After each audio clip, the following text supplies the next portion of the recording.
Hi everyone, it's again me, Maxim Zhigu, and in this video we are gonna see some updates related to sounds. Okay, so firstly let me show you what's done related to sounds. So here we have the first level of the game. So as probably you can hear an ambience music happens. And here we have a tool that activates lighting. So let's activate this room lights. Okay, so literally you see that there are a couple of switching happening for actually each light and for doors. So what do we have? So there are some sounds related to doors. So there is opening sound, there is periodical sound and closing sound. Okay, so here we have it. And as probably you remember, I have a testing level that contains several elements. Okay, let's open that one. Probably it was this file. Let's see a bit. Okay, not this one. Okay, probably it was something like a test. Okay, not this one. Okay, let's search for the exact file. Yes, this one. Okay, so what do we have here? So here literally we have in a similar manner a couple of doors, and as you can see, all of them are programmed in a way that they have these three types of sounds: opening sound, periodical, and closing one. Okay, so I will briefly show how this part is being done, and actually I'm planning even to refactor the code and make another logic, but I'm going to show you what's done at this point. Okay, so what do we have? Okay, so we have a door. Let's open it in a blueprint.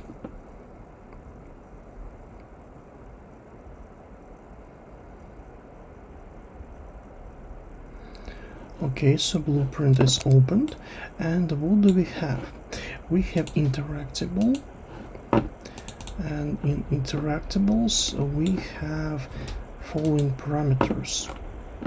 So we have door open, and this is the previous version during the moves.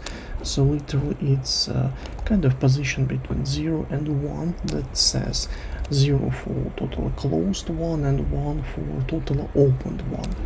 And here we have kind of new value, which is just read out from the opening and closing process, and we have maximal value and minimal value, just in case they wouldn't be just 0 and 1, but probably there could be some other values as well. And we have a couple of sounds. Okay, so for the closing we have this sound, for moves we have this sound, and for totally open door we have another sound.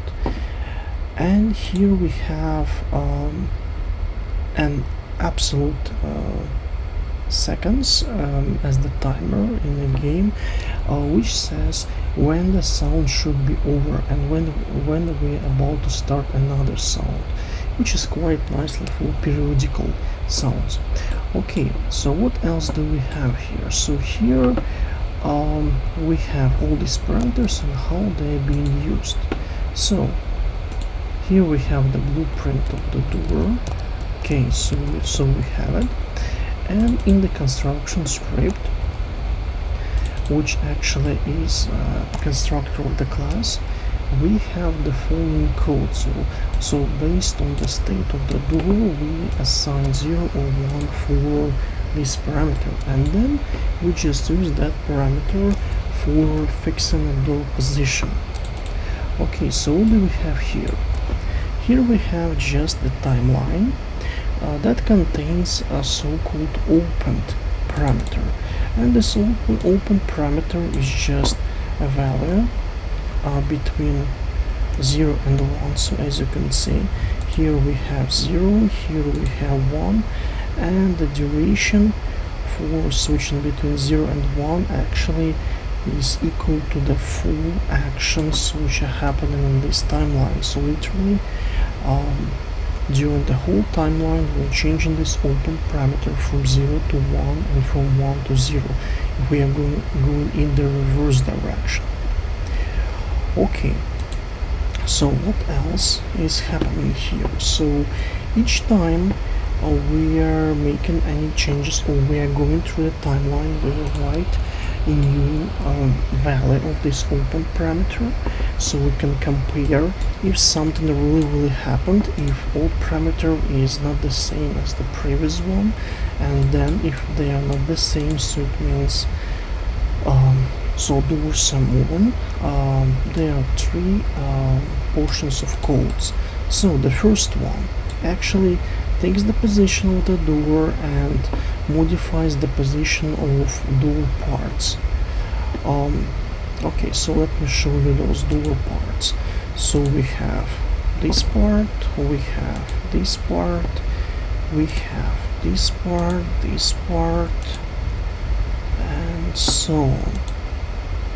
So you see these massive parts, they can be moved, and this movement is provided by a change of the X, and sometimes not only X, directional position. Okay, so for example here we have Z, so we have a vertical change.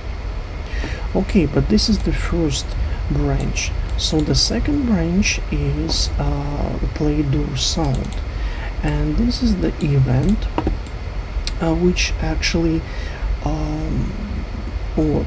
okay, so what it does, so firstly it takes a look if it's the time to run closing sound or opening sound. So we take a look if the old position or a new position of the door is equal to the minimal value. So it means that door is totally closed, and this is the new position or old position. No big deal actually. Well, most likely actually we can even compare just the new parameter, not even mentioning the old one. Well, I suppose we can do it in such way, but anyways, this part can be actually erased. So when the door is totally closed, in other words, its positional value equal to 0, then we play the sound, and here we have a functional thing that actually plays the sound and gives back when this sound should be ended by the game entire second timer, which is made by myself, and which actually takes the timer, which is locatable on the forum, and takes amount of seconds, and this part just periodically by the timer adds seconds to a global this seconds counter. So that's the way how it works. So similar thing happens even here.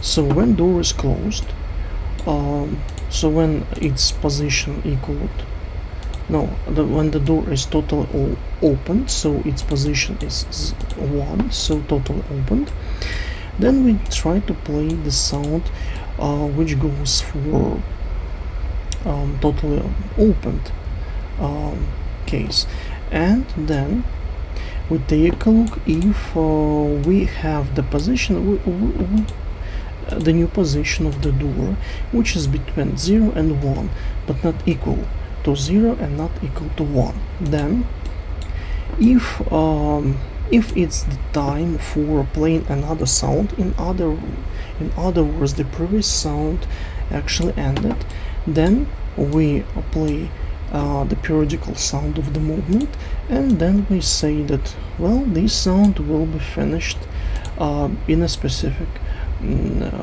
second moment, if we can say like that. So actually this part, these two things actually guarantee that we don't have the sound overlappings. And actually this thing is implemented for all doors. So let me maybe show another door. Okay, well, we can pick whatever other door. Okay, for example this one, which is quite frequently used. And what do we have here?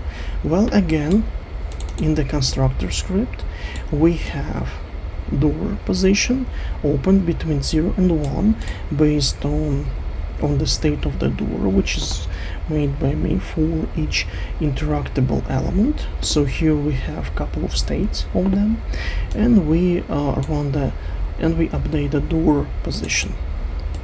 Nextly, here we have events to open a door, close the door, and just updating the door position. So we write a new value, then we take a look if there was a move within the timeline, then the first branch in the sequence moves the door, then another places the sound, and the third one just updates the old value, which becomes equal to the new value of the door position.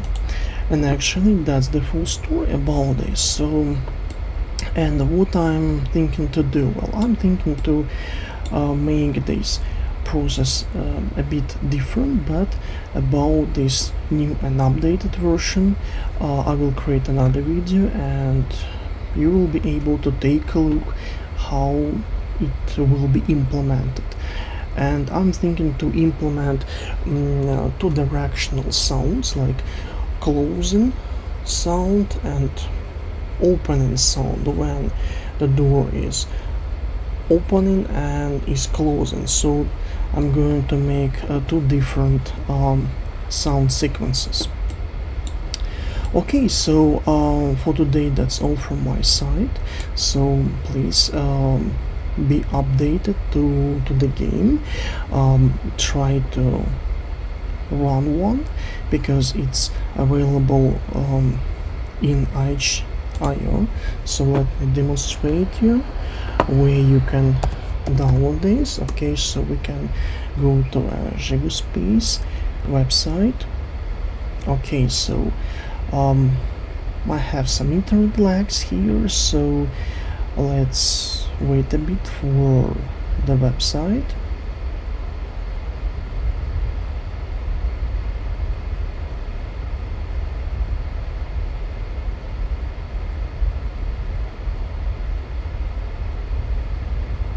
Okay, it starts to be appearing.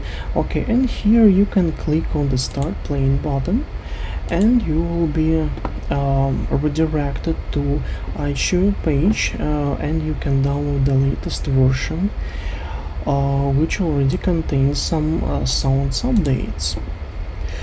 Okay guys, so for today that's all from my side, and please be updated with the game, and please subscribe to the channel to have most recent updates each time. Cheers.